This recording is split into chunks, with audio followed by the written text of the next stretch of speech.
So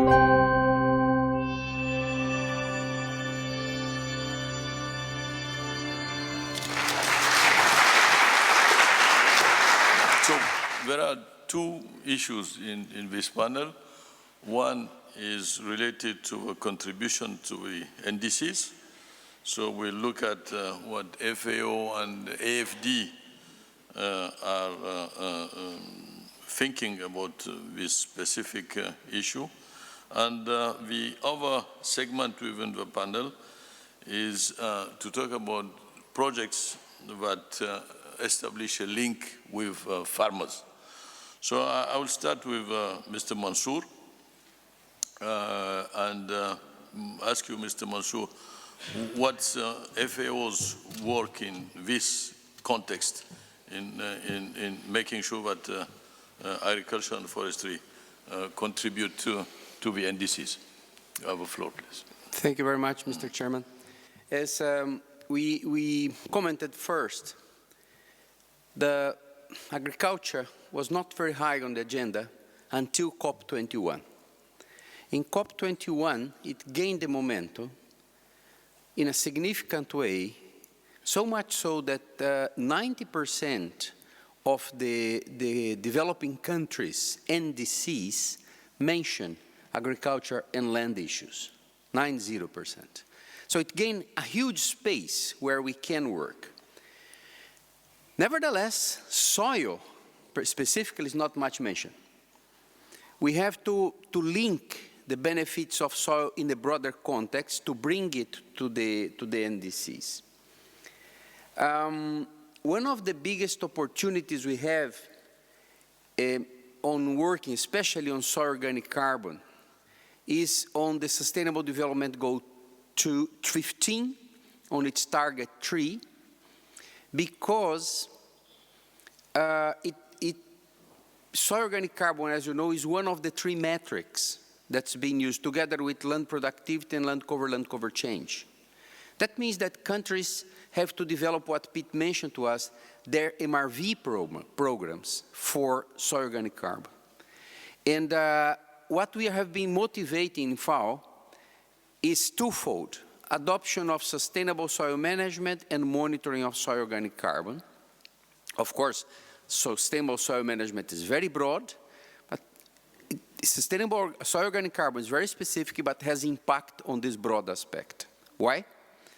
Because we cannot dissociate soil organic carbon with soil fertility, with soil restoration, and this is very much linked with this SDG point 2. The SDG 15.3, sorry, and its metric in soil organic carbon is because the target of the SDG is a land degradation neutral world. And carbon below ground and carbon above ground are part of this way of countries to report. Of course, they can use other indicators, but these 3 are essential in what has been presented. So my information to you on this is that there is a space for us to continue, a tremendous space for us to continue growing with the countries, and I'm glad that to see this panel divided into the global debate and the projects, because in a climate issue, we are talking about global problems that require local solutions. So if we don't link them with the projects, we are going to have talk shops only. So it's necessary to have local solutions adapted, reporting to the global debate. And this is what we are trying to do with these 2 big parts of producing a global soil map, but it's not global because we produced it in Rome. It's global because all countries provided it through a methodology. And of course, the effort that started in March in Rome with the Soil Organic Carbon Symposium to support IPCC having solid methodology on soil organic carbon assessment. And most of you scientists that are here participated and contribute to the success of that event. Then we have to look into the NDCs, which is the topic of this panel, on how we contribute to 2 aspects, basically. Reduction of carbon emissions and protection or restoration and protection of soil carbon pools. I think these are the 2 most important ones, because as President Macron mentioned yesterday in his intervention at the COP, we are already at 3 degrees. So we cannot go any further on letting more carbon goes to the atmosphere. And we know that soil contains twice as much than in the atmosphere. So not only conserving, protecting the carbon pools, but using carbon as sequestration opportunities to reduce the carbon that is in the atmosphere. My last point, colleagues, Mr. Chairman, regarding synergies. We see a lot about talking about synergies, and naturally we see agriculture a very synergetic option because it links mitigation and adaptation. It's virtually impossible to deal with one without the other. And which is a positive aspect. We don't have in the NDCs sufficient reference. In fact, we have very poor reference of the synergies, for instance, agriculture and energy. For us, the 2 major aspects that we are discussing in the climate framework. So I think there is important room to explore synergies especially between energy and agriculture within the framework of the NDCs. Let me close by raising exactly the text that says in the Substa decision that I mentioned earlier that we are so excited about, that's going to the COP closing tomorrow. We hope that it will be adopted. It says in one of its points, the climate community should look at improved soil carbon, soil health, soil fertility under grasslands and croplands, as well as integrated systems including water management.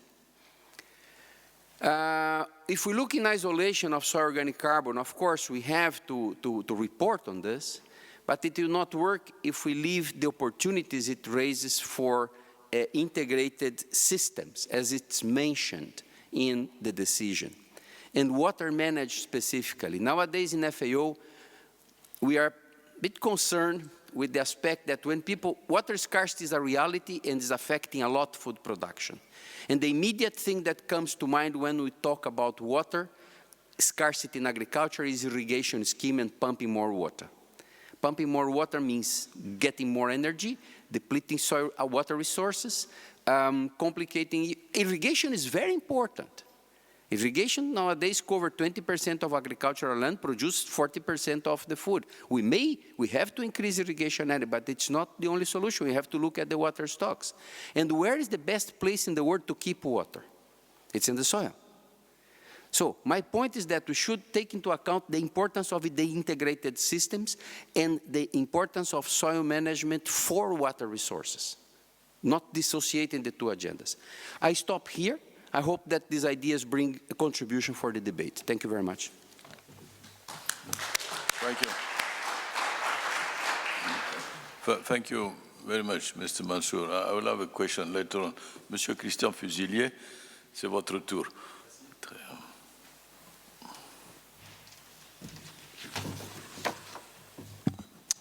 Oui, bonjour à tous. Donc, moi, je suis responsable de la division agriculture, développement rural et biodiversité de l'Agence française de développement, donc basée au siège de l'AFD à Paris. Et il m'a été demandé de vous dire quelques mots sur les objectifs de l'AFD et les réalisations en accompagnement au NDC et relatifs aux problématiques de changement climatique. Alors, Donc l'AFD figure parmi les premiers bailleurs de fonds à s'être emparés du sujet changement climatique, avec plus de 24 milliards d'euros de financement qui ont pu être octroyés sur des projets qualifiés à co-bénéfice climat depuis 2005. La stratégie climat de l'AFD est devenue un marqueur fort de son identité et de son action, de sa visibilité nationale comme internationale, au travers de 3 piliers qui sont indiqués ici. La mesure systématique de l'empreinte carbone des opérations financées, donc le bilan carbone, un engagement quantitatif ambitieux qui a transformé le portefeuille, c'est-à-dire que nous avons l'obligation de mettre en œuvre un engagement politique de financer que 50% des financements de l'AFD soient à co-bénéfice climat. Et troisième critère, une sélectivité des projets au regard de leur impact sur leur climat, c'est-à-dire que dès qu'il y a une idée de projet qui est soumise au financement de l'AFD, on regarde si effectivement au moins 50% de l'activité et du financement qui vont y être consacrés permettront de le mettre en œuvre. Si ce n'est pas le cas, le projet et le partenaire est accompagné pour une redéfinition du projet ou alors le projet est refusé.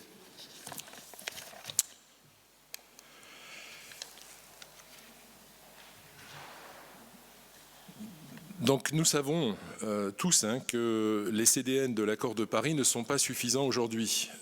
Si les CDN sont mis en œuvre, s'ils sont effectivement mis en œuvre, on atteindra tout de même une augmentation des températures de plus 3 à 3,5 degrés, selon les projections scientifiques, d'ici la fin du siècle, avec toutes les conséquences dévastatrices que cela aurait sur les équilibres naturels, sociaux et économiques de notre planète.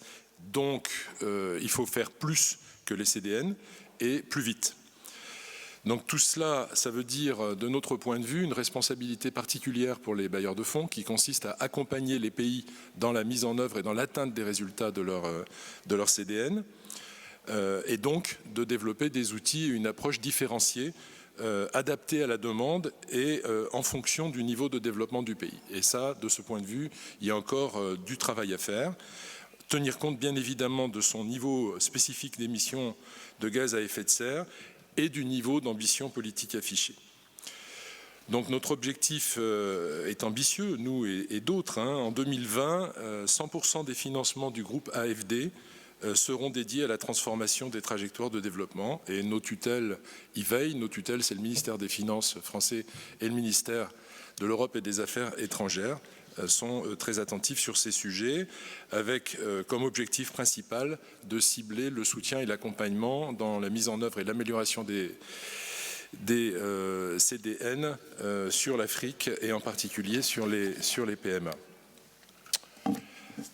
Alors, nous travaillons sur 2 niveaux d'appui à la lutte contre le changement climatique dans nos différents pays d'intervention. Donc à un niveau macro, notre travail consiste à appuyer la définition des politiques et des stratégies climat, évidemment à la demande quand les pays nous sollicitent, et surtout à veiller à ce que les différents éléments de politique soient intégrés, que les différents objectifs soient intégrés dans les stratégies sectorielles et dans les choix d'investissement, dans les programmes qui sont mis en œuvre par la suite, ce qui n'est pas toujours, le lien n'est pas toujours fait de manière évidente. L'autre niveau d'intervention, c'est au niveau des projets, du terrain lui-même. Notre objectif étant, quand cela est possible, de maximiser les impacts positifs des activités de chacun des projets financés ou cofinancés par l'AFD dans la lutte contre le changement climatique. Et ça, c'est valable quel que soit le secteur d'intervention. Notre ambition particulière est de favoriser la diffusion de solutions fondées sur la nature, qui ouvrent de grands champs, qui permettent à des coûts modérés d'envisager des réductions d'impact des risques naturels qui sont eux-mêmes accentués par le changement climatique. Donc je parle d'inondations, d'érosion, de sécheresse.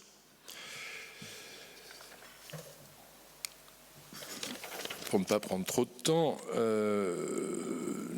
maintenant, une fois que les principes sont posés, l'objectif c'est aussi de mettre en œuvre les facilités et les moyens de travailler dans les différents pays. Et pour cela, nous avons mis en place une facilité qui s'appelle Adaptation, qui pour l'instant est dotée pour 4 ans de 30 millions d'euros sur 15 pays. Et cette facilité a pour objectif d'aider à l'opérationnalisation des CDN. Donc il faut que les pays en fassent une approche évidemment volontaire, avec un focus prioritaire sur l'adaptation. Donc cette facilité adaptation, elle est destinée à l'Afrique, en particulier aux PMA et aux PIED, aux petites îles. 30 millions d'euros, donc je disais, ciblés sur 15 pays, 4 ans. L'objectif étant autour de 3 axes, d'améliorer la mise en œuvre de la CDN, passe par un recensement des données, l'identification des outils, etc. Un deuxième axe qui aide à décliner la CDN dans les politiques publiques. Et un troisième axe qui, sur la base des stratégies et plans d'action sectoriels accompagnent la mise en œuvre des outils de financement, financent des études de faisabilité, de préfaisabilité, des programmes pilotes, etc., pour aider à la mise en œuvre et à l'atteinte des objectifs des CDN. Alors, j'ai mis ici quelques exemples d'appui. J'imagine que l'ensemble des documents vont ensuite être envoyés ou seraient à disposition sur le nouveau site qui a été mis en place. Donc, je ne développe pas trop, simplement pour vous signaler que sur les 15 pays bénéficiaires ou ciblés par cette facilité, il y en a 6 qui ont déjà engagé un certain nombre d'actions.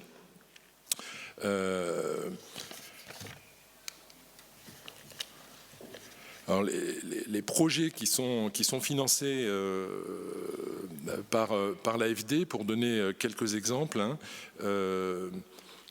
bon, comme vous le savez, les rendements et la résilience des cultures sont affectés par la dégradation de la fertilité organique des sols.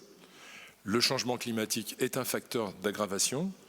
Et évidemment, en tant que bailleurs de fonds, tous les bailleurs de fonds sont ou devraient être interpellés, préoccupés et même prendre ce sujet comme sujet majeur de préoccupation.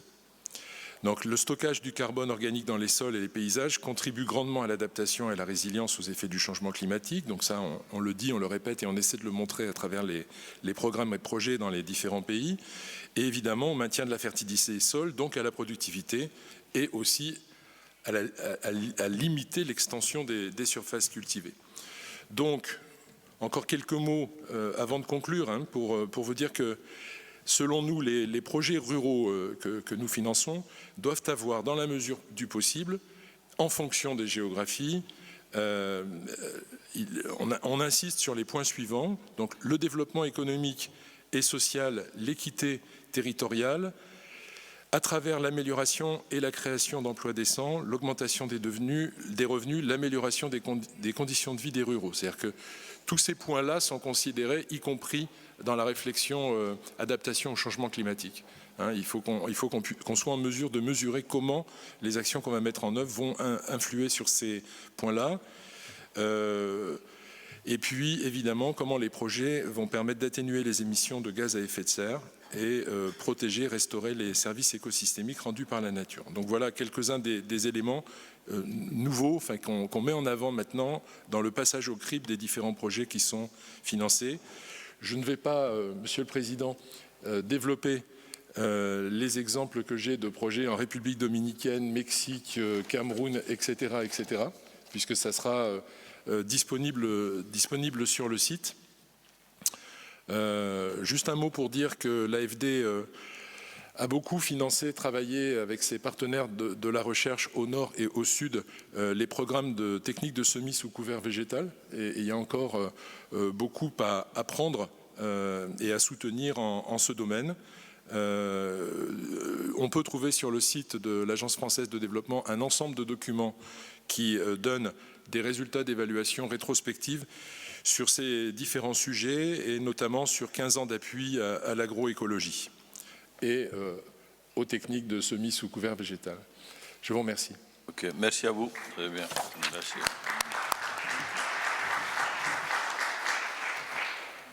Now, I'll give the floor to Mr. Bharat Kakade. We heard earlier, all the good work that BIF is doing. So now, maybe we could focus just a few moments on the project that you have, please. Thanks, Chair and the panelists. Yeah, I'll be very brief. Since in the morning I explained about the contributions of BIF across country in terms of management of soil and allied resources. So I'll just quickly mention over here that I have chosen this project to be shared primarily because the grassroots level efforts which are already there in place, implemented in partnership with different stakeholders, how they can be taken as examples for future scaling up through this initiative.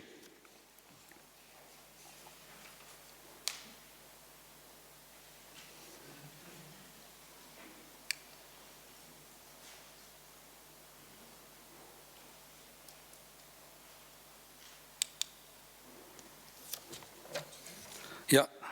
So this is the organization working across the country, covering around 4.4 million families every year. And these are the programs. The approach is need-based. It impacts the families directly. Along with the implementation of the projects, leading to the livelihood of people, the action, very strong action research, strong result-based monitoring, and the sustainability is ensured.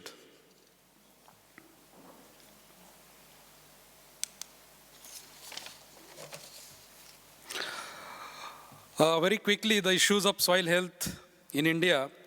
Soil degradation causes productivity loss and ultimately the loss of land productivity. Around 70% of India's 1.35 billion people engage in agriculture, and the concern is the huge soil loss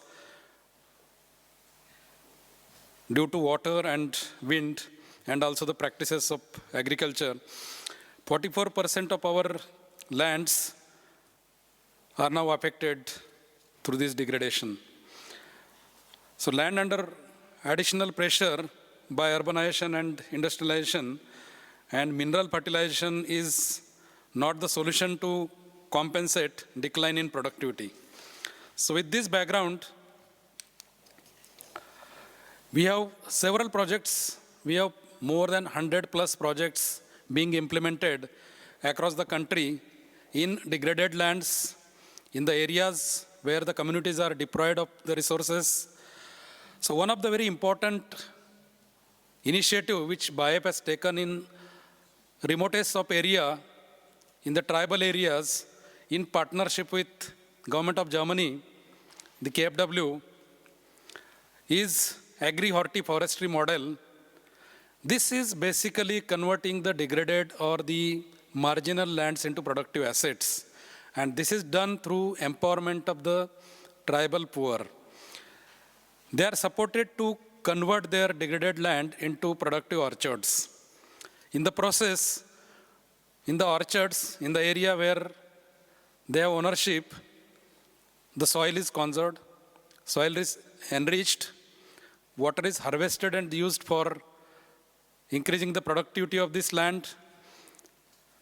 And finally, enough livelihood are ensured by converting this into productive asset.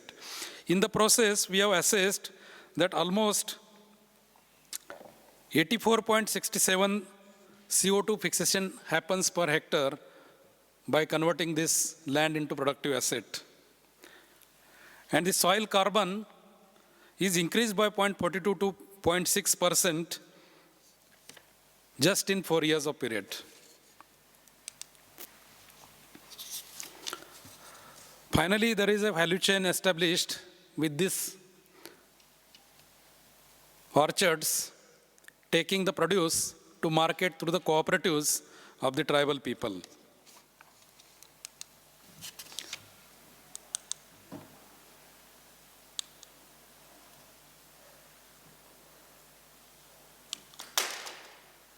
There is some problem.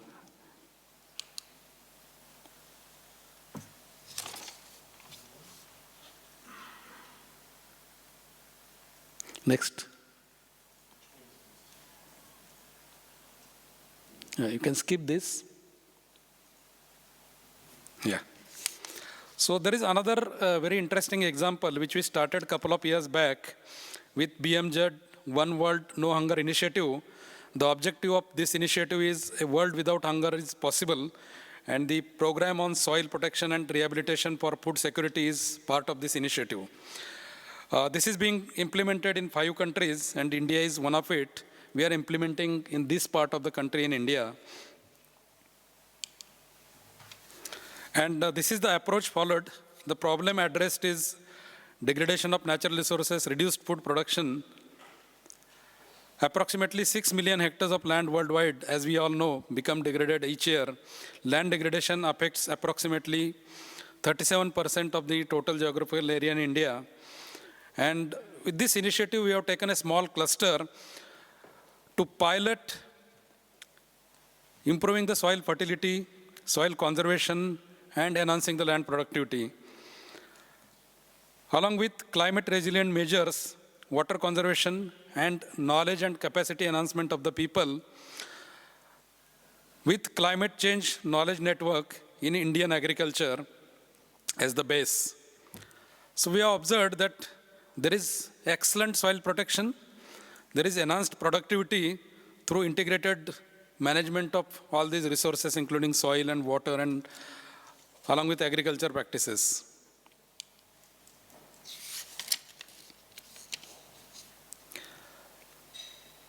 So there is a process which is led by the local youth and local farmers, right from soil testing, soil analysis, giving feedback to the farmers of the analysis, and recommending the inputs for the crops.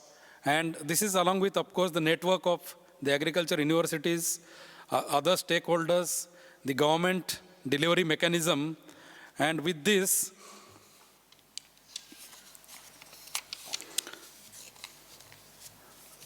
this is basically based on the soil status, different approaches for enriching the soil using the agro waste and other waste material as a compost. The major outputs within very short period of 2 years, working with 2,400 families, they have adopted these measures and soil fertility is being improved. Already there is productivity enhancement to the extent of 40% in cotton, 36% in soybean, 40% in pigeon pea, 28% in wheat, and 30% in gram. This is very quick and dramatic improvement because of very focused and concentrated effort of different stakeholders in a cluster of area. I'll skip the others. And these are different initiatives with which we are directly addressing the soil and water conservation and trying to enrich the soil carbon. So these are the degraded lands brought under soil and water conservation measures through a watershed approach. And these are the interventions or the activities taken up in different areas in the country.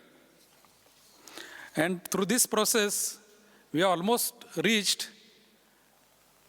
up to 200,000 families benefiting for their livelihoods, along with carbon sequestration and conservation of water. This is a very interesting initiative which we have recently introduced. Typically, there is a biogas and gas is produced and then it is used for cooking and other energy purposes. But herein, the media which comes out, the slurry which comes out is filtered. And the solid matter, filtered matter, is used to produce phosphate-rich, it has to be rich, RICH, organic manure with addition of the rock phosphate and the culture for converting the filtered material into rich organic matter. With this, and this is introduced, and in fact it is widely spreading in country because there are direct and indirect benefits because of the gas produced, because of the fertilizer produced, with lot of reduction in the purchase of chemical fertilizers, and very quickly converting the degraded lands into very rich organic soil and giving more than double the production. So this was in brief about these initiatives I thought could be useful in really scaling up and taking up as the examples. Thank you very much.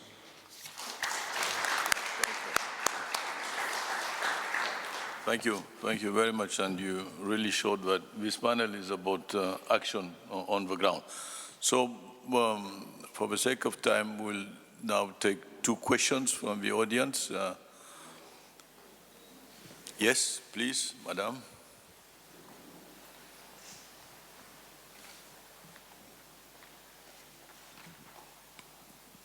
Hello, I'm Pilu Giraudo from the Ministry of Agroindustry in Argentina, also from APRESID, the Argentinian No-Till Farmer Association, and from SHICAM, all members of this initiative and consortium. Only just to highlight that there are farmers and technicians all over the world leading sustainable production systems based in no-tillage that allow us to reduce emissions and to increase carbon sequestration. And these systems need the right policies to implement them. And that policies need to be baked in science, not in ideas or perceptions, in order to have the right tools to promote them and to implement them. Thank you very much. Thank you.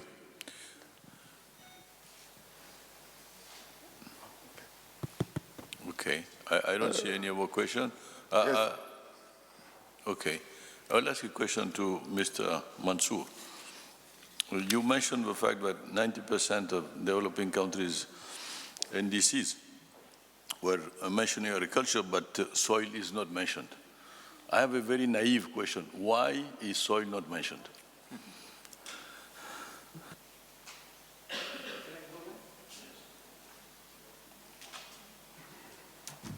Yes, I mentioned 90% of the developing countries referring to agriculture and land use, but not specifically on soils. I don't know why. That's the point. I think we didn't have the cat pour mille by then. The visibility of the soil as the basis, as the fundament for the agricultural production was not that revealed. But if you do the monitoring, there are references. You get, for instance, Burkina is an NDC that has very specific reference to sustainable soil management. But it's more an exception than a rule. The others all mention the need to adapt mostly to agriculture and to reduce emissions from agriculture. This is referred to. But specifically on soils, we had to pinpoint from the countries to read where it's referred. Burkina comes to mind, there are others that refer, but not on the visibility that we would expect. Is it a problem? I don't see. The important thing is that agriculture in the agenda, and we know that soil can do this contribution. And if we link the NDCs with the SDGs, we are on the right way to demonstrate the impacts of sustainable soil management, of increasing soil organic carbon as an element of the solution for the agriculture-related. We call it agriculture-based climate solutions. If we look at agriculture-based climate solutions, soil comes very high, very visible, very easy to understand the link between these two. No, I hope that answers your question. No, thank you. It goes back to the concept of synergies you were highlighting earlier. Yeah, perfect. Okay. The two other members of a panel can intervene on the comment that was made by the lady. If you don't have any comment? No? Okay, good. So I would like you to please applaud our panel. It was very